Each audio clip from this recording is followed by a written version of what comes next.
দূরে গুলি করতো তা মনে মানা যায়, কিন্তু আমি যখন দেখলাম এদিক দিয়ে সব ছেদালাইছে, ইট দিয়া এভাবে ইট দিয়া মানুষরা এভাবে মারে না।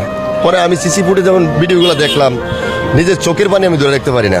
কারণ একটা লোক সে মৃত্যুবরণ করে লাগছে, মারা গেছে, ফির তার উপরে আবার লাফাইতে আছে, এমনকি ইট দিয়া তারে মারতেছে জঘন্যভাবে, এমনকি মৃত্যুবরণ করেছে, সে মারা গেছে, তার উপরে আবার তারা লাফালাফি করতেছে। কিন্তু এটা বাংলাদেশের জন্য এটা আমি দুঃখজনক।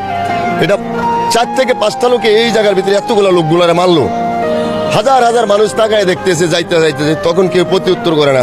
আজ আমরা একটু সান্ত্বনার মধ্যে তার জন্য মিটিং করতেছি, কিন্তু কেউ এসে সামনে এসে তখন প্রতি উত্তর করলো না। এবং আমার কথাটা হয়তো কেউ অন্যভাবেও নিতে পারেন। যখন তারা 4-5টা লোক মারতেছে, এখানে হাজার হাজার লোক আইতেছে যাইতেছে, ধরেন একটা লোক আরেকটা লোকে ধরেন, দেখেন ওরা পালায়া দৌড় দিব, কিন্তু মারতে আছে, চেঁচাইতেছে, লাইতে আছে, পাবলিক ফাংশনে সবাই দেখতেছে। আজকে আমরা তাকে নিয়ে মিছিল করতেছি।